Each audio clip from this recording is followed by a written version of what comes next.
The views, thoughts, and opinions expressed in the podcast belong solely to the hosts and not the host's past, present, or future employers.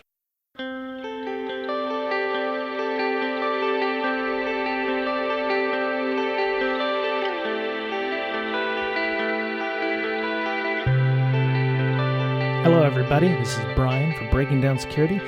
This week, our discussion with Rebekah Skeete continues. Part 2 here with her. Actually, it's not really part 2. I'd say it's probably another whole show because we actually had another topic that was near and dear to her heart, and we decided that we would spin it off into its own show. Last week, you might have heard us talk about some of the events that you might have seen or heard at Black Hat and DEF CON, the Blacks in Cyber Village that happened. We also talked a little bit about BlackGirlsHack and some of the events that go on over there on the Slack there. Tennisha and Rebekah are officers of their nonprofit. They do things like book clubs, they do mentoring, they do labs with like Hack the Box and what have you, and it's a lot of great work that they do over there on that Slack, and you should definitely go check that out. You can check them out on Twitter as well. BlackGirlsHack, if you're interested in doing that. Part 2 this week with Rebekah is talking about various social engineering activities that people who fish or attempt to get into buildings physically. We don't do that so much right now with the pandemic going on, but there's still physical access controls that companies put into place.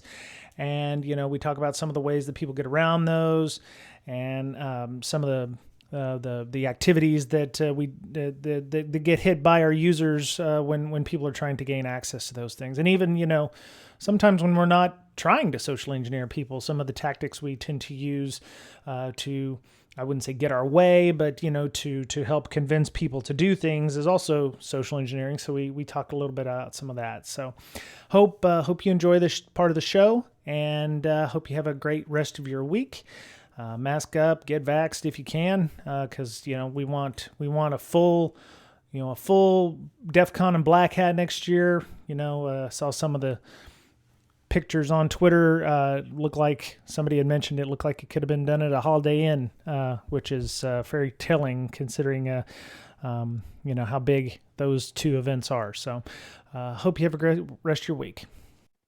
So we're gonna do a little segue here. Okay. I didn't do a very good job of that, but we're going to talk about some social engineering stuff. The other reason we wanted to have you on the show was to talk about social engineering things. So you're going to be in Hacker Summer Camp. We talked about that last week, which is funny because this week when this show airs, everything will already have been done. So I'm sure you had a great time. Tell everybody that you really enjoyed the times there, I would imagine. It was a blast.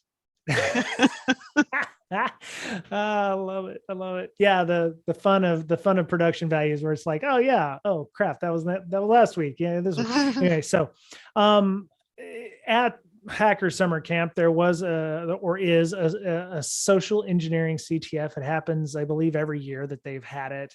I believe it's ran by what's his name, Chris Hednegi. I think he did it at least the year I saw it, but there's a bunch of folks that get in there and, I've seen it won by a number of people, but it requires a lot of research and doing some OSINT.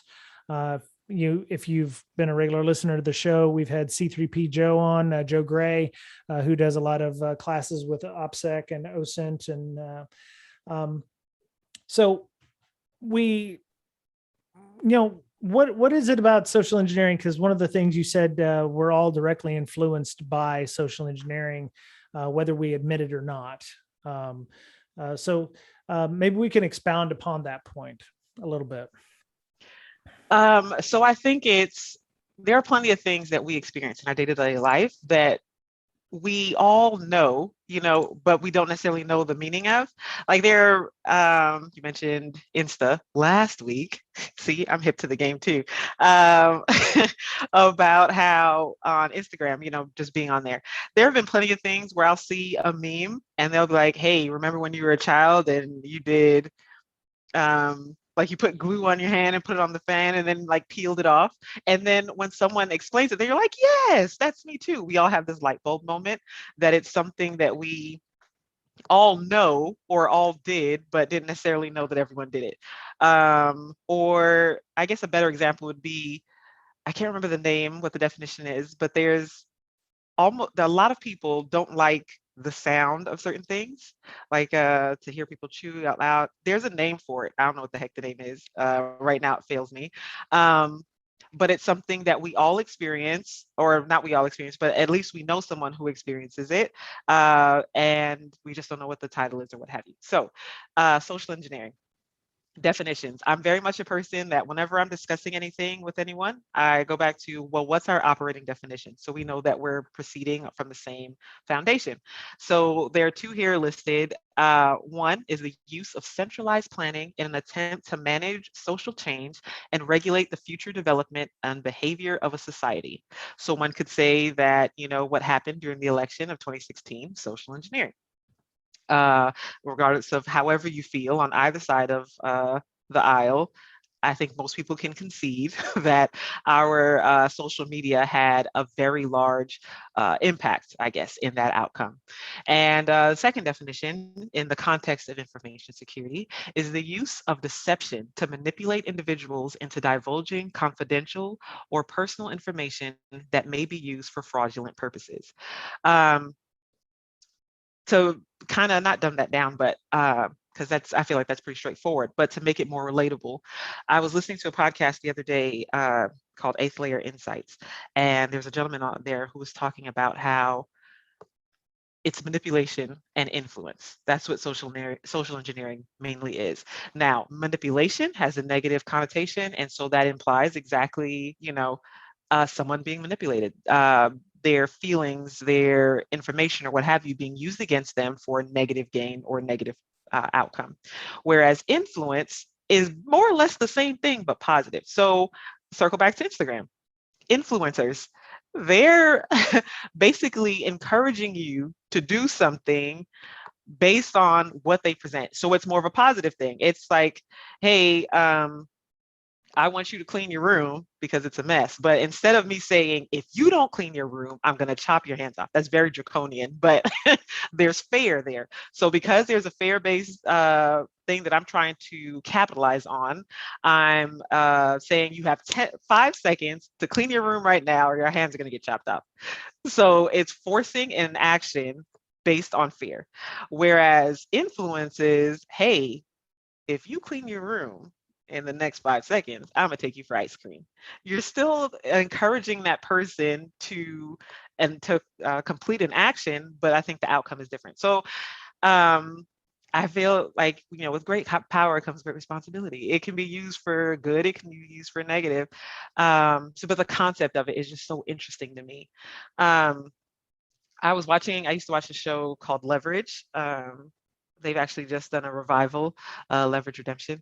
And the idea is that it's group of different people. There's the thief, the hacker, the hitter, the mastermind, and the grifter.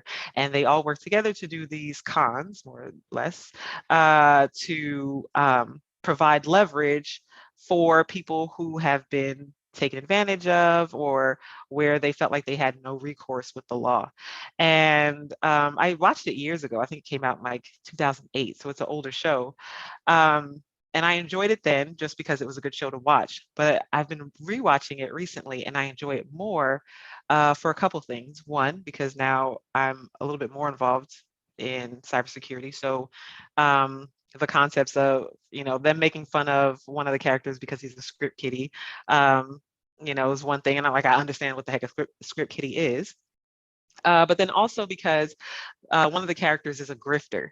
And so now it's like, she was social engineering. You take different cues. There's like pretext. And she's like, okay, well, this person is in the oil industry. They've grown up in Midland, Texas, or what have you. This isn't really an episode, but basically the same idea.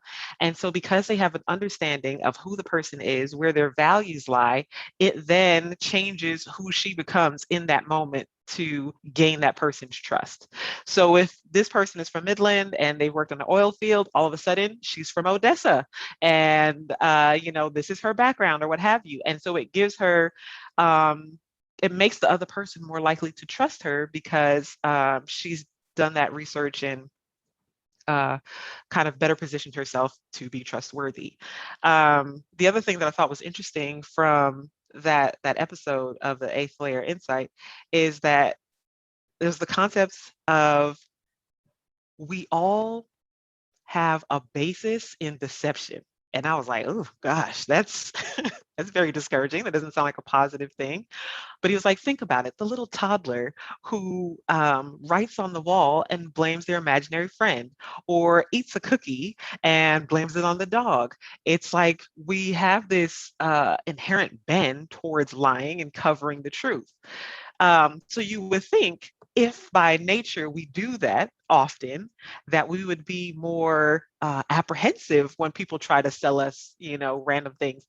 But the opposite tends to be true. We want to believe people. There's this, I think it's when you're in high school, when I was studying Shakespeare, A Midsummer's Night Dream, and they said it's willful suspension of disbelief. We say, hey, it's possible that this isn't possible, but I'm going to choose to believe it. And that might not have been the application of it in that situation, but that's what it means to me. We want to believe things, and it's intriguing, but also the part of me that cares about people and wants to defend people wants to understand what people are doing and how they're doing it, so then I can then help them be better, and then also better safeguard themselves to ward these things off. One of the tricks, I guess, that was suggested was, they say when you smile for 5 seconds, it changes your mood, because it's like you force yourself, unless you smiling, it forces you to like just be brighter and happier. Just that one action of just smiling puts you in a happier space. So one of the things that the guy suggested was frowning for 5 minutes before you make a decision, because it makes you more skeptical. So if ever you're being rushed to do something or whatever, and you're not sure, just taking that breath to breathe and kind of pacing yourself it's a small thing, but it's something that could possibly have, ripple effects in making sure that you're more secure. So one thing, again, I mean, you're gonna have to rein me in if I just start going off on the rails, but the one that I was offended by is romance scams.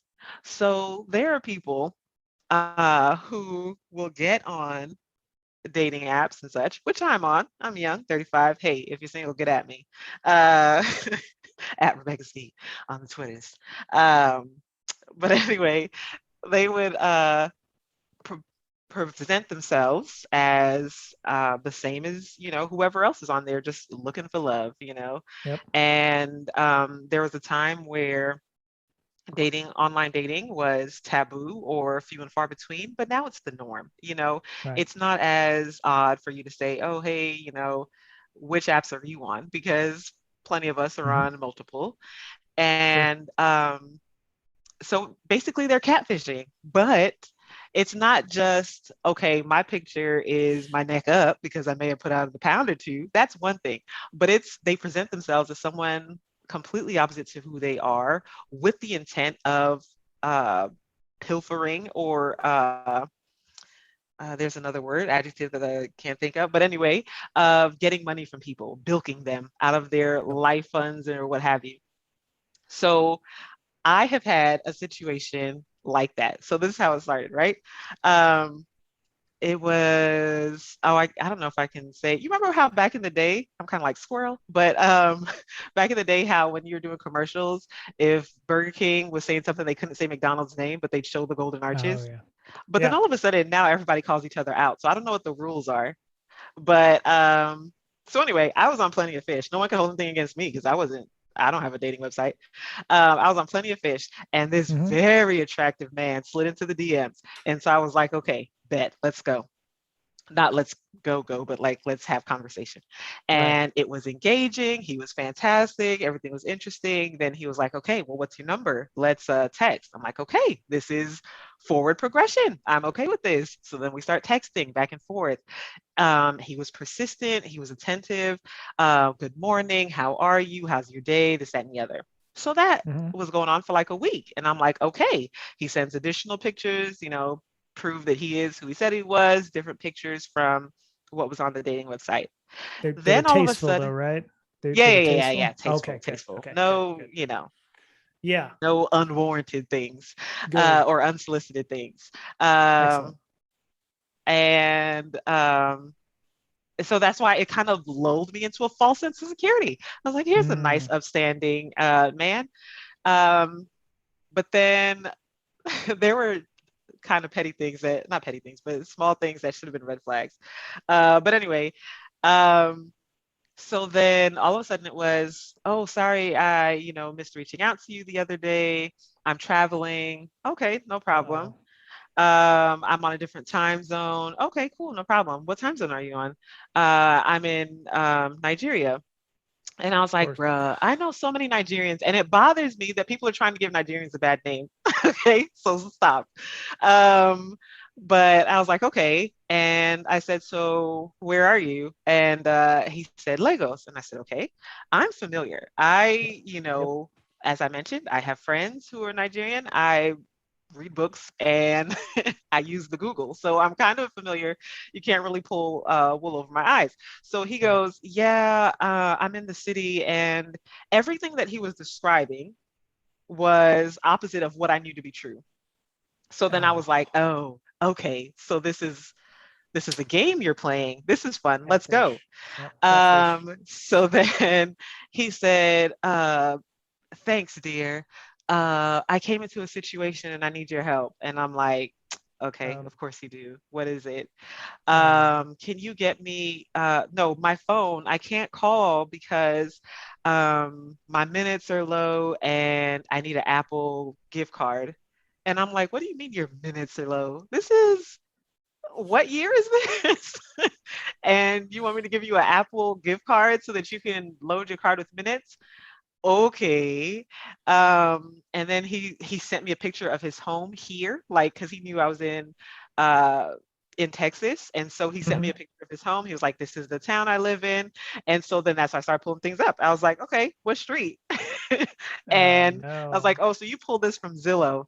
You're not slick. Like, anyway, He was those messing with the wrong the person. wrong one. That's Not right. today. Especially for the fact I think it's low-key disrespectful because I'm legit trying to get caught up romantically, not like in a fish. But Right. anyway, so I was like, okay, well, you're gonna waste my time, I'll waste yours. And we went to this whole thing back and forth, and I was like, oh, you mentioned that I just started using his things back on him. And I was like, well, why don't you do this? Oh, well, I can't. Oh, well, you said your trip was only going to be 2 days. Why don't you just do this when you get back?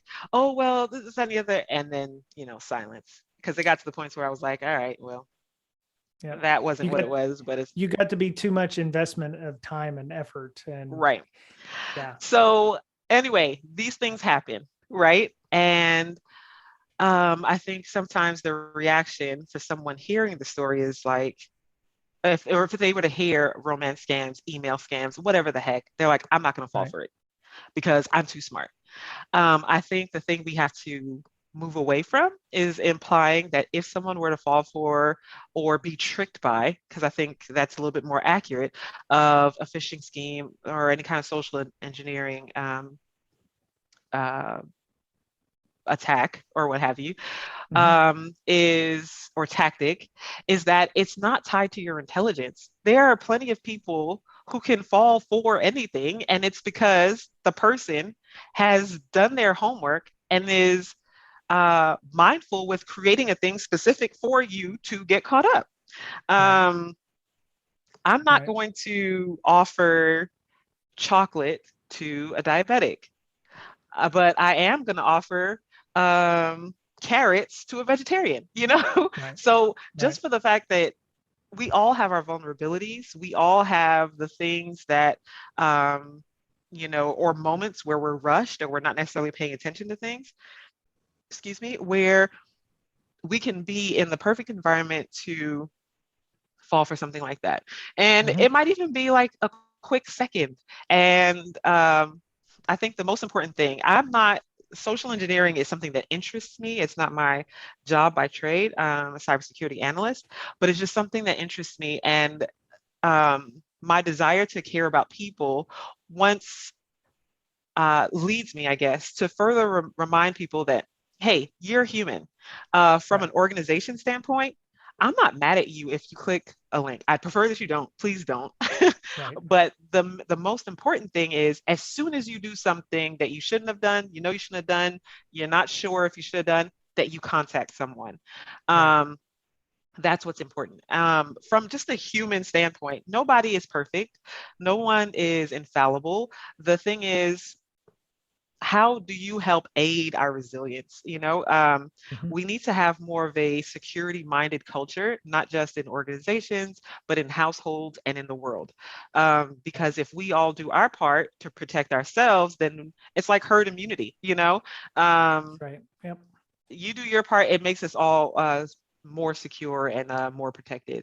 So Yep. one of the things that I saw that the 9 most common examples of social engineering. Some things I think people have heard of a lot: phishing, of course. That's been used often. Mm-hmm. Um, but anyway, so just to give people a definition, because like I said, I like definitions of things so you know what they mean. Phishing tactics, including deceptive emails, websites, and text messages to steal information. I don't know how many people, I know I myself have received text messages that are supposedly from Amazon that say, oh, we have tracking number for your package. Well, I didn't order anything.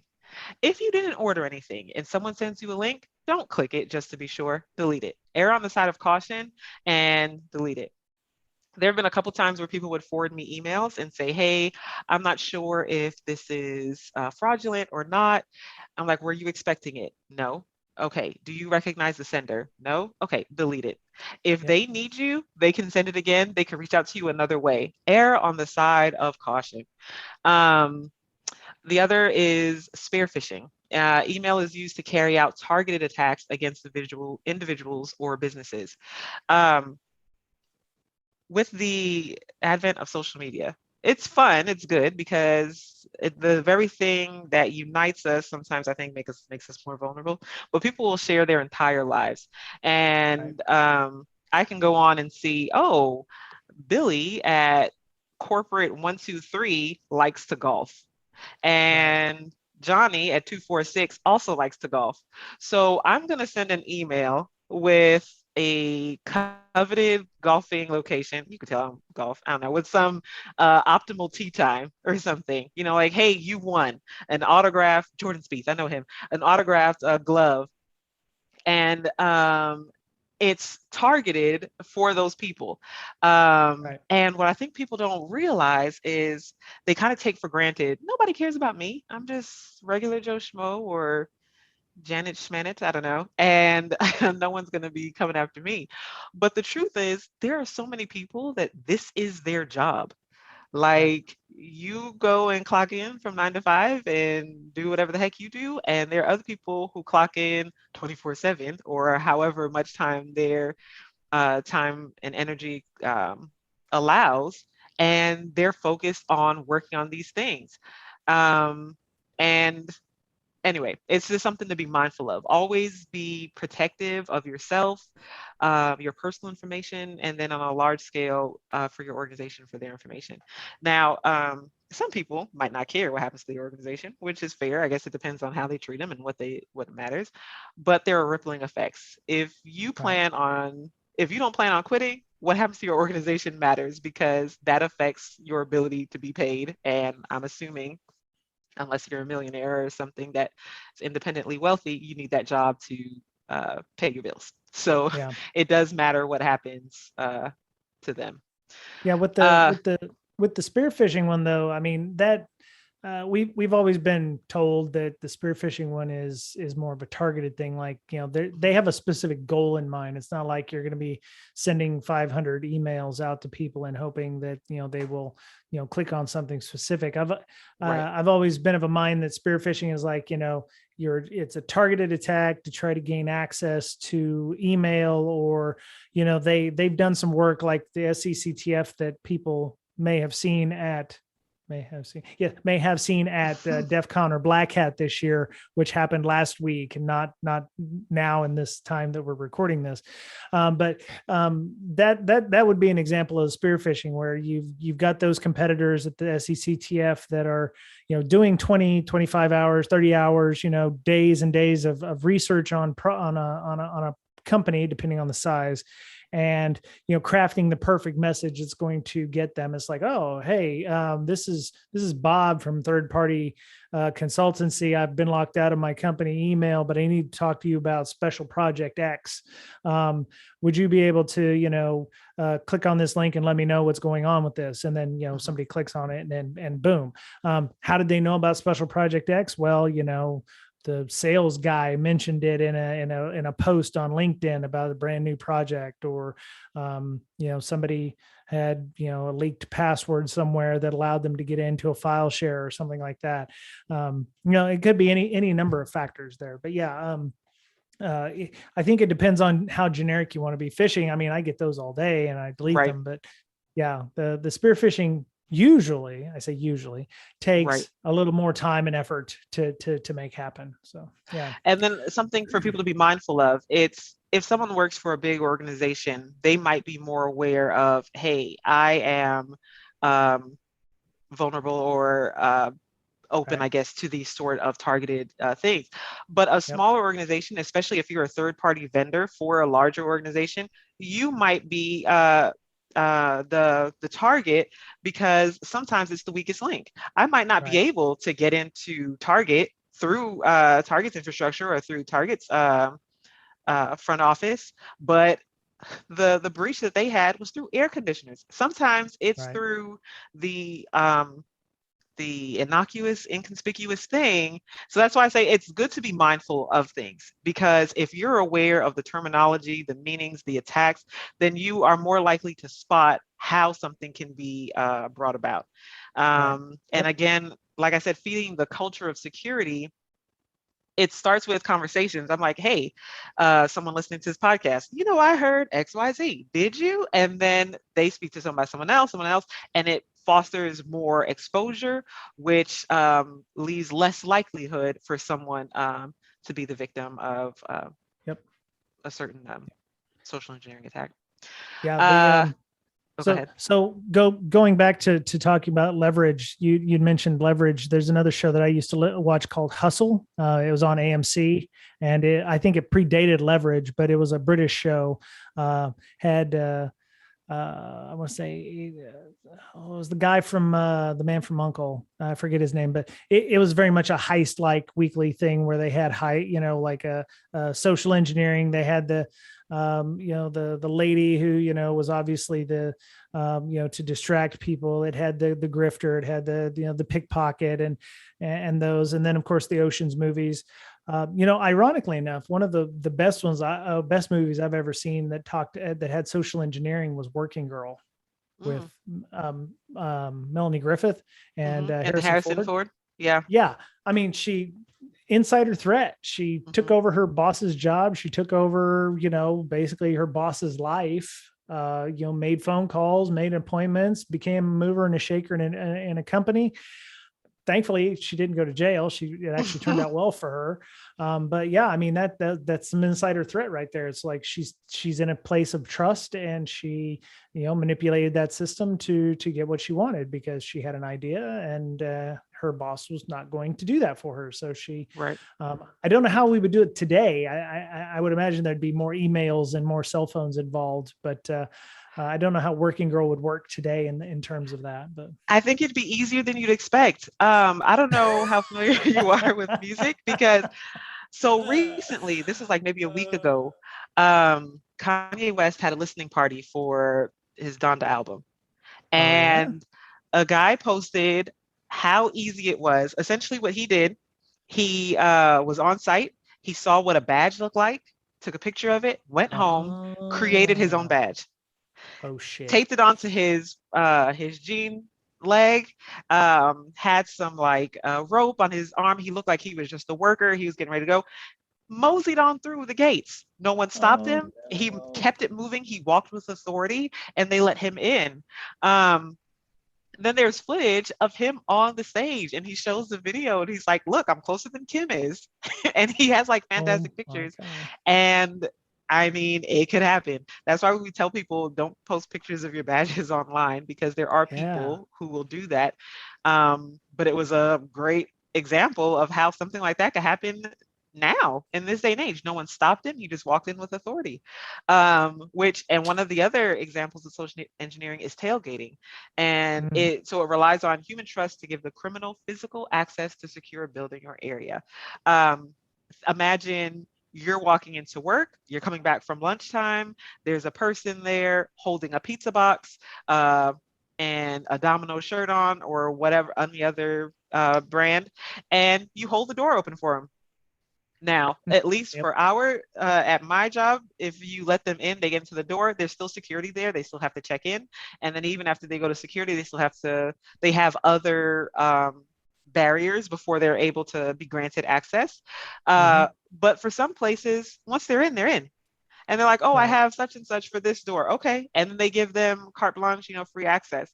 So again, that's something that we've seen, or someone who's dressed like a mail carrier, and they have a whole bunch of boxes, and you hold the door for them and they get in. Um, and so these are things that can be manipulated, again, one way or the other. It can be used for negative. Hmm. I mean, it's a positive thing. You're trying to be kind Right. and helpful. So that's nice. Thank you. But then it's also something that if someone was paying attention to, can be used against and to possibly breach an environment physically. And then just Right. as it can be done physically, it can be done virtually. Oh, hey, I'm such and such. Can you reset my password? And then boom, just like that, they have access. So Yep. anyway, Yep. Yeah. It's interesting how we will often mix different social engineering bits in. Like you may find the email of the security guard at the front gate. Having something in your hand is always a good way, because people like to use the courtesy of holding the door open for you while you've got a big ass box in your hands or something like right, that. Or, oh, oh, help me. I'm pregnant. Well, the one that won't work for me is, the pregnant woman is going into the door. Oh, I've dropped something. And it's like, well, she becomes the distraction, or she's using her quote unquote helplessness to rook somebody into helping in that respect. Or this is a heavy object, somebody helping out with that. So I mean, there are different plays, or different things right, that work depending on gender or genderless type things. But yeah, the classic one is usually, something in your hands. I'm carrying 2 coffees, I can't open the door, that kind of stuff. right. Oh, left my badge at my desk, sorry, could you just let me in real quick? Oh yeah, okay, that kind of See, stuff. and I Yeah. do a couple things to offset that, because some people don't want to be confrontational, or you don't want to be the bad person. So even if they know I probably shouldn't be doing this, because they're in an awkward situation, they feel pressured to do it. So if Hmm. I see, there've been a couple times where I'm about to leave and I see someone kind of lurking outside, I will do a lap and wait till they leave and then go out. Or I'll Mm. time the space of their arrival to the door, and I'll walk out real quick and push the door in. And then they were like, and they try to access it. Ah, oh, geez, I locked it. Sorry, or don't make eye contact. If I see someone ahead of me and they're trying to hold the coffee and they're patting their legs or whatever else, looking for their badge, I'll walk slower. I will pick up my phone and act like I'm on a call and wait until they leave, because then I'm not directly being rude and, Right. telling them no, but it's still removing myself from that situation so I don't have to. Um, I love the cell and that, phone talking one. Like I'll be yes, talking on the cell phone. Man, I can't believe this is a thing. right, And you're sitting there talking, and they go through the door, and you're still talking on the phone. You go giving somebody reading somebody the riot act in there. And then it's like, oh, well, hold on, I'll go to my desk. And then you grab the door as they're going through. I've done that a few times. Yeah. But, I have challenged people at the desk. And when I worked with the defense contractor, I'd come in like 7:30 in the morning and somebody tried to follow me in. And I was like, excuse me, I don't know who you are. I'd only been there a couple of months. And, I was still all, Mr. Security and stuff working for HP at the time, where nobody, it was like, you shut the door, you dial, you badge, and you go in, then you shut the door, somebody dials and badges, and so this person just wanted to open the door and walk through with me. And I was like, I don't know who you are, sir. And he's like, well, I'm the CEO of the company. And I was like, okay, great. Do you have a badge? And he's like, well, I left it at my desk. And I'm like, okay, well, I can walk you to your desk. And he's like, who the hell are you? He got all indignant and everything. Thankfully, the facility security officer was right behind him, and she was able to go, Brian, don't worry about it. I'll take it from here. Don't worry about it. And apparently, hopefully he got a talking to about, good badging, but because he was the boss, he probably didn't. So, but yeah. There was one specific situation when I was getting ready to leave, and I am, I think, a defier of stereotypes. There's no box that I think anyone can neatly pack me in. And so I take, I don't do it just for the sake of being contrary. I don't go against the grain just for the sake of going against the grain. But I do take pride in who I am and knowledge of self. And, I like me. I say all that to say, sometimes I do play up the stereotypes, because if it can be used for me, if you're going to use it for the negative, I might as well use it for the positive. So absolutely. I was getting ready to leave. It was after work. Most people had already left. I was leaving late because work-life balance. What's that? But there was a group of gentlemen, like maybe 6 or 8 of them. They had equipment. I don't know what they were coming to work on, but it looked like they were coming to do some sort of work. And they were pulling on the doors. They can't get in. None of them had a badge. So I get ready to leave, and they're like, oh, can you hold the door? I close it. And I was like, oh, sorry, guys. We actually just saw a video the other day about how it's a security concern. Please don't make me the weak link. I don't want this on me. And they were like, no. I understand. It's okay. And I was like, all right, y'all have a great day. I hope, do you have the number for security so they can let you in? This and the other. And that in of itself was social engineering. I made my voice a little bit higher pitched. I put myself in more of a position to where they thought I was friendly, which I think I am, but more friendly, so that they knew I wasn't being adversarial. I wasn't trying to keep them from doing what they needed to do. And granted, they were supposed to be in there. They were supposed to have access, but I was not the one to grant them that access. I didn't know where they were supposed to go, how long they were supposed to be there. So I wanted their contact to meet them. So I use that opportunity to be like, hey, if this is what you're expecting, this is what you're going to get, as long as the situation is secure. And it worked. No harm, no foul. They were like, have a good day. I understand. I had to go through training the other day as well. Okay, great. And then I walk off and all's good. So anyway, I think it's use all the tools that are available to you, That's right. That's right. But anyway. Yeah, it's interesting because there's folks that do this for a living, breaking I wouldn't say breaking in, but defeating physical security controls. And there's walking in behind people, but there's also looking at camera coverage to make sure that they can if they could attempt to come through a window, or if the back loading dock is open, or the smoke pit is open. That's probably the best place to go to if y'all got a smoke pit, or an area where the smokers go to smoke or whatever.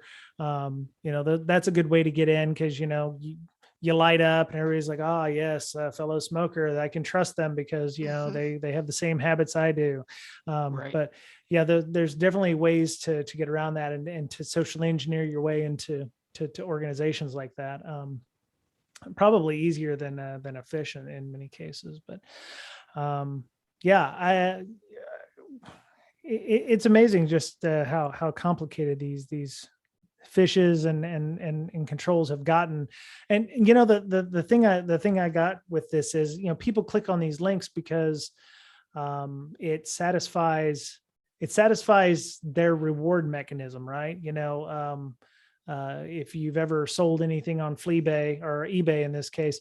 I was selling something a few years ago, and I was like, man, I hope I can sell this thing. And all of a sudden I get a DM on there, and they're like, oh, hey, I'll pay you $150 right now to end the auction. I was like, damn, that's like 75% more than what I was, gonna list it for. And they're like, I was like, okay, yes, and I'm going through all this and everything. And they're like, okay, great. Could you mail this to this address? And that actually gave me an address to some shitty little house out in the middle of Texas, which was about 2 hours from me. And, I was like, oh yeah, no problem. They're like, yeah, when we get it, then we'll send you the money. And that was my first flag. I was like, whoa, wait. That's not how this works. I was like, on eBay, and come to find out, after you plug that address in to several websites, this was not the first time that they'd tried this. And I mean, I was like right there. I was like, yes, I'm getting something for, less than what more than what I was paying for. I mean, they really get that carrot approach. They don't, they're not trying to do. Normally they don't try to use the stick approach, but I mean, it hits your reward centers and your dopamine. You're like, yeah, I want, give me some money. So I can definitely understand that. And things like phishing, it's great, except when your HR and your job is opening attachments all day or clicking on things. So I mean, it's really hard to not have HR get phished, or salespeople who have to look at proposals, or, they're, depending on how you pay your salespeople, if it's based on, amount moved or what have you, they're trying to make that, ABC. And they got to click on those things because they think it might be a sales lead. So, I mean, there's definitely, you might have to implement some technology, or you might have to implement some additional controls. There's things that you would have to do beyond, just don't click on links, because that's their business is doing so. So there's a happy medium that has to be found there. And then I think that's complicated in some cases. Anyway. Oh, I also think people have to, sorry, go ahead. So no, go ahead. We'll take your point, and then I think we can end the show, because we've gone almost 2 hours. Oh, clutch. I know. Right? Yeah, I told you, once I start going, start me up, and I'll never. Okay, yeah. Anyway, for it's ease of use, right? And I feel like part of the reason why people do things is because it's easy to do. What I try not to do is tell someone, don't do that, and then not give them an alternative. If you don't want me to use OneNote, give me access to Box. Give me, something. If this is what makes my job easy, don't be a roadblock and give me something that's going to make my job hard. So I think it's not just, don't put all of the onus on the end user of saying, do this better, don't do that, do this better. We need to create an environment where they can do what they need to do safely. So. Right. No, that makes sense. Yeah. If you can make their job safer, then they'll be more likely to know what's wrong, what makes sense. Oh, this doesn't make sense. If they have a specific playbook in their head about how things should go, and it drops off, then you can get better reports that way. Cause it's like, well, when I clicked on this, it did this, and I'm used to it doing X, and is this wrong? Should I do this? So yeah, having a healthy reporting structure and no blame is always a good thing as well. You don't want to, even if it wasn't a fish, it could have very well been a fish. So, thank them for reporting it, tell them why it isn't a fish, or why it was a fish, or, that way they'll be more likely to mention it or in the future. If, because if you tell them you're wasting they're wasting your time, then they're going to be like, well, screw him. I'm not going to report it next time. And then it might actually be something that's important. So that's nurturing those relationships and being customer focused and a good communicator, like Rebekah had mentioned in last week's show. So, cool. All right. Well, I think we've talked about social engineering to the best of our abilities. I posted a couple links in our notes to a couple of news stories that came out this week, and actually a news story this week about a YouTube YouTuber that got tricked into deleting his own YouTube channel via a fish, which was kind of funny.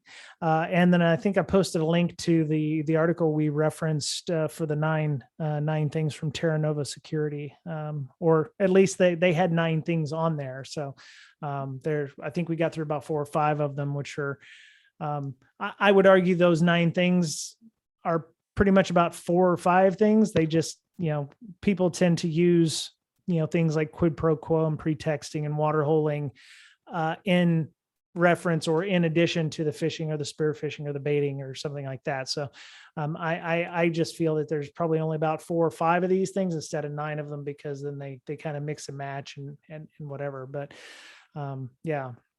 it's a good article, especially if you want to start classifying your types of social engineering attacks, or for, you're working on some security. So it was a good article to find there, Rebekah.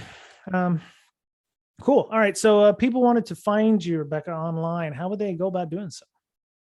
So it depends on what you're trying to find me for. If it's to enhance and grow the network, then yes, you can follow me on Twitter at Rebekah Skeete, CyberBec. Also, I'm on LinkedIn, Rebekah Skeete.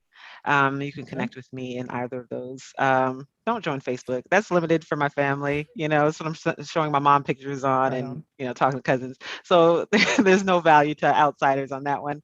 But yeah, so LinkedIn, Rebekah Skeete, and Twitter at Rebekah Skeete. Okay, and they'll find you. Are you you're a moderator on the BlackGirlsHack Slack as well? Oh yes. Also, thank you. Got to plug BlackGirlsHack. You can also go to the website at BlackGirlsHack.org. We're also on LinkedIn. We're also on Twitter. We're also on Instagram. We have a meetup where we post a lot of our study groups and our Bring a Hacker to Work days, or our Friday night training labs. So get connected if you have any interest in cybersecurity. If you are interested and don't know where to start, we even have a channel that says, I'm new, what do I do? So we will provide guidance however we can to encourage and support and continue to bring increased representation and diversity in cybersecurity. Very nice. Yeah, y'all are paying for your. Are you paying for your Slack? Because you've got a bunch of stuff that our Slack doesn't have, like Slack Connect and all that. Slack Connect should be available on the free Slack.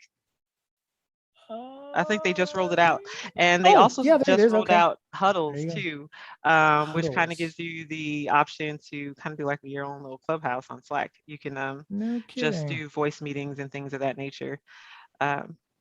But yeah. Oh, also Clubhouse. I think we're going to start doing that again for a while. Tennisha was hosting Cyber Women Wednesdays. And so I don't know, I think we're going to do it at a different cadence, maybe once a month, because we're all busy and trying to do things. But that's something to look forward to. But yeah, get connected with us, and we'll keep you up to date with all the different things that we've got going. Nice. Okay. All right. So yeah, blackgirlshack.org and BlackGirlsHack on Twitter. And I'm so glad that organizations like this exist to help bring awareness and to help amplify messages for folks and to get them started on the right track there. So it's really awesome, and y'all are doing some great work. I'm so glad that y'all will let me in on your community, and I'll try to do what I can to amplify that as much as possible. Thank you. All are welcome. All right. Right on. Okay. So Miss Berlin is at InfoSystir, INFOSYSTIR. Mr. Betcher is the lead developer of log-md.com, a Windows logging and forensic tool. You can check that out, log-md.com. Miss Berlin is doing a ton of stuff. I don't mean to jump back and forth between them, but Miss Berlin, she's one of the organizers of Hacker Health Villages, which if you just went to DEF CON and Black Hat and you didn't get a chance to check that out, you missed out on some great discussion about mental health awareness and some speakers. I believe the next one they're going to do is at Blue Team Con, which is the same weekend as InfoSec Campout up here in Seattle for me, which is why Ms. Berlin can't come and do her tabletop role-playing game. She's very busy. So you can check out Hackers Health on Twitter at Hackers Health. You can also check out InfoSec Roleplay, which is their tabletop IR game based on a detect and defense, a D&D, if you will, type of role-playing game. Not to be confused with the, barbarians of the jungle or whatever they call those. So, that gaming company. We have a Slack, as I had mentioned, not nearly as cool as BlackGirlsHack, but we have some active channels in there. We have a job board. We have a career advice channel. We do some online resume reviews if people are interested in those. As we do have a social contract, we do have moderators. I'd like to thank Paige and Scott and oh man, let me go get all my moderators. Scott, JB, Dave Cybuck, and where is she at? Paige. Yeah, we've had Paige on. Director of InfoSec, of course, and Miss Berlin and Megan and everybody. So you can hit us up on Twitter to get an invite at BrakeSec on Twitter, BRAKESEC. And you can also follow me on Twitter at Brian Brake, BRYANBRAKE. I run a local Seattle-based meetup called CSEC East, which we won't be doing anything in the 1st of November or 1st of August. Holy crap, it's not November. 1st of August. Wow. We're going to be doing a special event at InfoSec Campout the Friday night of. So I'll be announcing that in the next couple of days here. If you want to come and hang out in Carnation, Washington, and get some pizza, that'll be great. We're